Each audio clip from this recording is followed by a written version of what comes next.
여러분 안녕하십니까. 잘난치 않은 욱군입니다. 예, 이제 뭐 조기 대선이 앞으로 다가오고 있는데 뭐 탁구 얘기는 뭐 그 이후에 하게 될지 또 그 전에도 하게 될지 저는 이제 흐름대로 갑니다.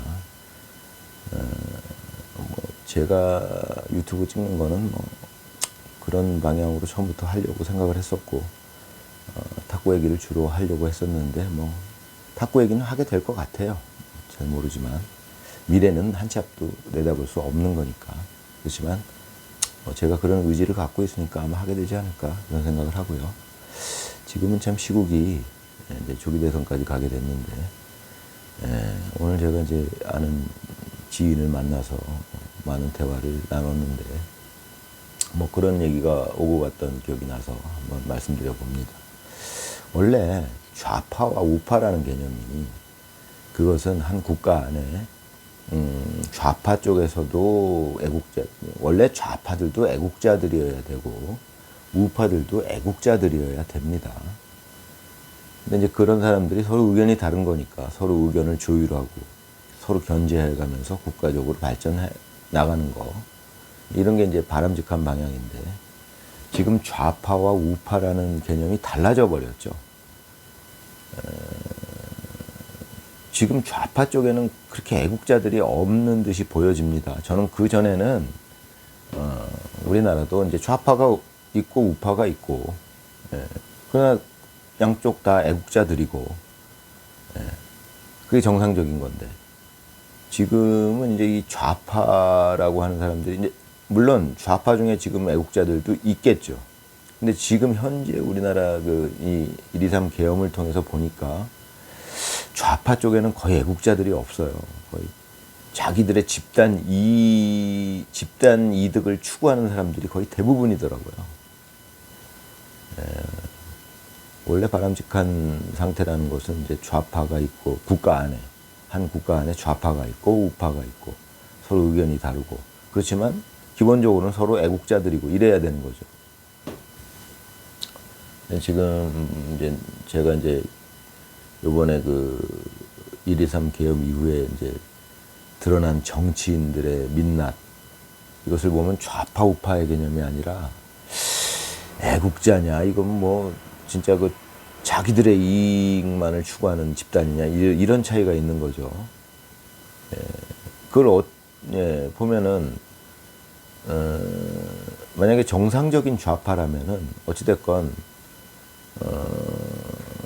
한 국가의 그 대통령으로 그 정상적으로 선출된 자가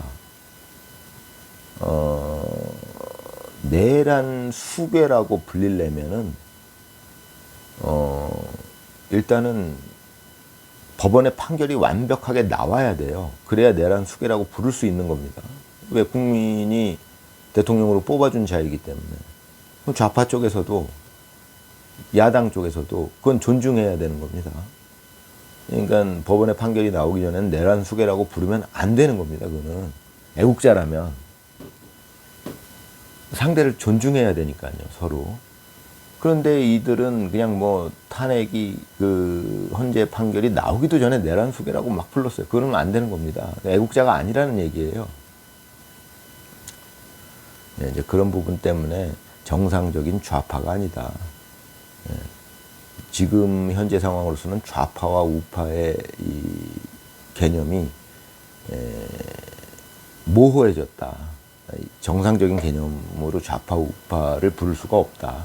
지금은 애국자냐 아니냐 이렇게 불러야 될 상황인 것 같아요. 저 사람이 과연 애국자이냐. 정치를 한다는 사람들은 사실은 애국자여야 되는 겁니다. 저 같은 사람, 이제 온 국민, 웬만한 국민들은 다 애국자들이죠. 이제 저도 애국자라고 얘기를 하는데 그 애국심의 정도가 차이가 있죠. 저는 이제 뭐 그냥 평범한 사람 수준이다. 그냥 보통 사람만큼의 예를 들어서 애국심을 갖고 있다. 이제 저는 이렇게 말씀드리는데 보통 사람의 애국심이라는 건 뭐냐면 뭐 예를 들어서 뭐 우리나라의 국가적인 위기가 왔을 때는 나라를 위해서 뭐 진짜 내가 가지고 있던 금도 좀 이렇게 조금 형편에 맞게 뭐 제가 부자라면 좀 많이 내겠지만 뭐 그런 마음들, 그런 게 애국자의 마음이죠. 애국하는 사람, 예를 들어서 뭐 우리나라가 뭐 월드컵을 하는데 뭐 다른 외국과 뭐 브라질과 경기가 붙었다. 그럼 우리가 약하지만 우리가 우리나라 선수들을 응원하는 것. 보통 사람들이 가진 애국심이죠. 저도 이제 그 정도는 갖고 있다 이 말씀을 많이 드렸습니다. 그렇지만 정치하는 사람들은 애국심이 많아야 돼요. 보통 사람보다. 깊어야 됩니다. 애국심이. 근데 이제 제가 보는 관점에서 이번에 이제 그 전에는 저도 잘 몰랐어요. 서로 자기가 애국자인 척을 하니까. 정치인들은 전부 자기가 애국자라고 얘기를 합니다. 국민을 위하고 있다라고 얘기를 해요. 그런데 이제 이번에 1.23 계엄이 일어나고 나서 그 뒤로 쭉 보니까 제가 본 것은 유튜브 방송이에요. 근데 뭐 이제 제 동생 녀석은 그런 얘기를 하더라고요. 아, 도대체 형 어떤 유튜브 방송을 본 것이냐. 그것은 제가 드리고 싶은 말씀이에요. 유튜브 방송은 굉장히 편파적이고 또 사실은 그 자기들이 공정하게 방송을 하는 것 같지만 그렇지 않은 방송들이 너무 많아요. 그러면 이제 유튜브 방송이라는 것은 그것을 보는 사람이 잘 선택을 해야 돼요. 그리고 한쪽의 주장만 보면 안 됩니다. 근데 이제 저 같은 경우는 양쪽 그 주장을 좀 객관적으로 보려고 이쪽도 보고 저쪽도, 이쪽을 비난하는 사람의 주장도 들어보고 저쪽을 비난하는 사람의 주장도 들어보고 어느 쪽이 옳으냐, 이제 얼마만큼 공정하냐, 객관적이냐, 뭐 이런 것들을 봐야 되는데 사실 사람들은 자기 입맛에 맞는 그 유튜브 방송을 보고 그것만 믿어버리죠. 그러면 이쪽은 완전히 나쁜 놈들이 되는 거예요. 저는 그걸 굉장히 경계합니다. 저도 그런 함정에 빠질 수 있다라고 생각하기 때문에 1.23 계엄이 있기 전에는 그 윤석열 대통령 쪽을 굉장히 그 안 좋게 비난하는 유튜브 방송도 많이 봤어요. 근데 이제 이번에 1.23 있고 나서 보니까 야, 이 사람들 정말 거짓말들 많이 하고 있었네. 이걸 알게 됐고, 뭐 이제 그 뒤로 짐작은 하고 있었던 게, 저는 미국의 그 트럼프 대통령 8년 전부터 거의 유사해요, 우리나라랑. 미국의 트럼프 대통령이 그 이제 선출이 될 때 8년 전에 CNN 방송에서 한 짓이 지금 JTBC나 뭐 이렇게 MBC가 하는 짓이랑 거의 유사합니다. 그렇게 욕을 해요, 트럼프를. 그리고 거짓 방송을 해요. 조작 방송을 해요.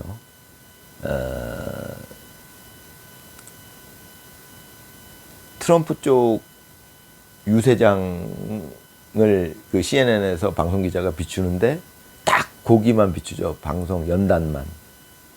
그렇게 되면 어떤 효과가 있느냐?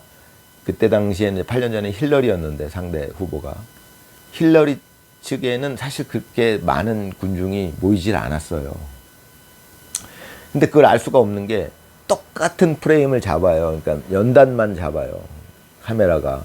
그렇게 되면 힐러리 쪽이나 트럼프 쪽이나 모인 사람의 인원이 거의 비슷하게 보여요. 어느 쪽이 많이 모였는지 그거는 알 수가 없어요. 전체를 다 둘러보면 알 수 있죠. 힐러리 쪽에는 별로 그렇게 많은 인원이 모이질 않았거든요, 그 당시에. 그럼 그걸 저는 어떻게 알았느냐? CNN에서 방송하는 것만 보면 그걸 알 수가 없다니까. 걔네들이 의도적으로 그렇게 하는 겁니다. 그 불리하니까. 그런 게 다 알려지면 왜 힐러리 쪽에는 이렇게 인원이 없지? 이걸 이제 국민들이 보게 되면 불리해지니까. 그런데 이제 저는 그걸 어떻게 알 수 있었느냐? 유튜브가 있으니까 알 수 있었죠. 유튜브들이 이제 그 유튜버들 중에 일부가 이제 그 트럼프가 연설하는 그 장소에 모인 인원들을 전체를 다 돌려서 보여줘요. 얼마만큼 모였는지. 그런데 CNN 방송 기자는 그걸 안 보여줘요. 트럼프가 그걸 조롱하는 유튜브 방송도 있었어요. 저는 그걸 봤어요. 당신 카메라 기자, 영어니까 전 잘 못 알아듣지만 자막이 있잖아요. 그럼 영어로 트럼프가 막 그래요.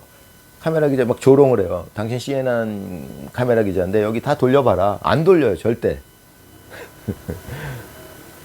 예. 그렇듯이 요번에 그 1.23 계엄 이후에 그 광화문에도 그렇고 뭐 전국적으로 정말 많은 인파가 모였죠. 그거를 JTBS나 MBC는 어떻게 방송하느냐? 마치 반대 트럼프 탄핵 찬성 쪽이랑 비슷한 인원이 모인 것처럼 방송을 해, 조작으로.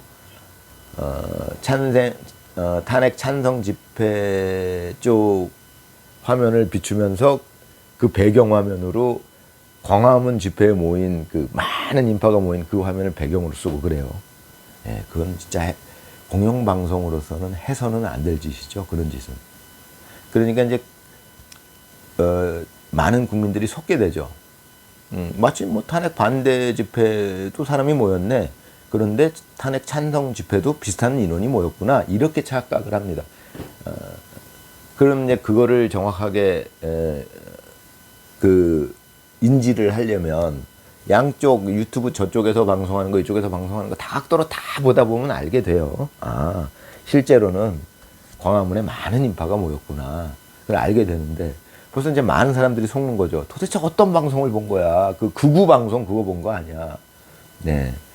그게 참 아이러니한 게 그 극우 방송에서 그렇게 극우의 얘기만 하는 거를 받아들이느냐 왜? 그런데 그런 거를 얘기하는 게 극좌 방송이죠. 그러니까 그걸 균형 있게 양쪽을 다 봐야 돼요. 다각도로 봐야 돼요. 또 보려면. 그런데 자기들이 극좌 방송에서 얘기하는 거, 예를 들어서 무슨 어떤 방송에서 얘기하는 걸 뭐 극우 방송들은 이렇게 얘기한다, 조작 방송을 한다, 그 얘기를 믿는 거예요. 자기들은. 되게 아이러니하죠. 자기들이 객관적이라고 착각을 해요. 저들의 선동에 넘어가는 거죠. 그러니까 제 말은 그거를 그러면 그쪽에서는 나를 당신은 극우 방송만 보고서 편협된 시각을 갖고 있다 이렇게 얘기하려면 자기들이 그걸 양쪽을 다 비교를 해봐야 되는데 다각도로 비교를 해봐야 되는데 그걸 안 하고 저를 비난한다는 거예요. 당신은 극우 방송만 봤기 때문에 그런 어떤 편협된 시각을 갖게 된 것이다. 근데 그게 아이러니하죠. 그게 본인이에요. 왜냐하면 저는 양쪽을 다 보거든요. 그것도 다각도로. 도대체 누가 거짓말을 하고 있는 거야? 저는 이런 관점으로 들여다보거든요. 근데 그 사람들은 그렇지 않아요. 벌써 감정적으로 선동당했어요. 아, 쟤네들은 극우 방송이야. 그러니까 그 방송을 아예 마음을 열고 보지를 않아요. 그러니까 그 사람들 시각에서 보기엔 저 사람들이 극우 방송에 이게 머리가 잘못된 거야. 벌써 의식이 그 사람들한테 세뇌당한 거다. 이렇게 생각. 실제로는 자기들이 세뇌를 당했을 수가 있다는 가능성을 생각을 안 한다는 겁니다. 예. 그래서 이제 뭐 어떤 제가 아는 사람은 1.23 계엄이 있고 나서 그래 2월 달이었나? 그 무렵에 왜 윤 대통령 지지율이 그때까지는 조사가 됐어요. 그럼 지지율이 자꾸 높아져요. 30% 넘어갔었을 때예요. 그래서 제가 그런 얘기를 지인한테 박근혜 때는 탄핵이 되고 나서 대통령 지지율이 10%도 안 나왔었다. 한 자릿수로 떨어졌었다. 근데 이번은 다르다. 이번은 벌써 탄핵이 되고 나서 윤석열 대통령의 지지율이 30%가 넘어갔다. 그랬더니 아니 도대체 어떤 방송을 본 거냐. 그러니까 그 사람 생각은 당신이 잘못된 극우 방송을 보고 그런 생각을 하는 거 아니냐. 예, 그게 아니고요. 저는 여러 가지 그 유튜브 방송을 다 보죠. 다 보고 나서 또 여러 가지로 내가 실제로 광화문에도 가보고 그래야 되는 거 아닙니까?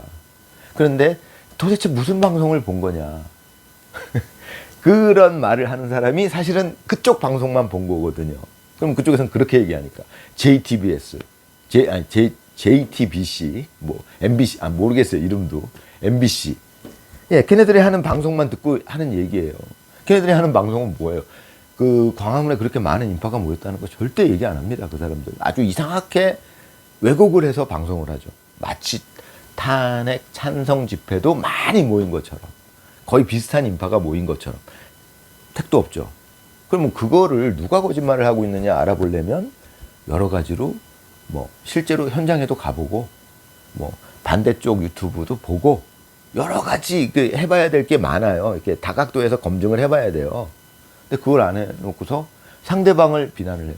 네가 극우 방송만 보니까 그렇지. 아이러니한 일이죠. 예, 그게 8년 전에 미국에서 일어났던 일이고요. 저는 그때 전에도 말씀드렸지만 그때 미국에서 부정선거가 있었다는 걸 알았고요.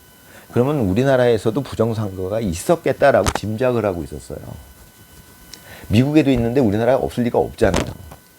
미국에서 하는 짓을 똑같이 MBC에서 하고 있는데 근데 요번에 이제 123 이후에 알게 됐죠. 아, 확실히. 요번에 이영돈 PD가 며칠 전에 이영돈 PD하고 전한길 씨가 그 유튜브 찍은 거 보니까 이영돈 PD가 처음에 그 취재를 할 때, 이거 음모설인 것 같은데? 하고 취재를 했다는 거예요. 하다 보니까 이건 자기는 100% 확신한다. 저는 그전부터 100% 확신하고 있었죠. 그러니까 이제 그게 당연히 대통령이라면 계엄을 선포할 수밖에 없는 상황에 다른 방법이 없어요. 그럴 때 하라고 대통령 권한으로 만들어준 게 계엄을 할 수 있는 권한을 준 거예요. 그런 상황에서 계엄을 해라. 그 권한을 준 겁니다. 어마어마한 권한을. 그래서 그 권한을 사용을 한 거예요, 대통령이. 그랬더니 그걸 또 내란으로 몰았어요. 참 이상한 일이 벌어졌죠. 자, 앞으로 어떻게 될까요? 예, 궁금하기도 하고, 걱정도 되고, 예, 뭐 그렇습니다. 오늘 영상은 여기까지 찍고요. 또 다음 주에 뵙겠습니다. 감사합니다.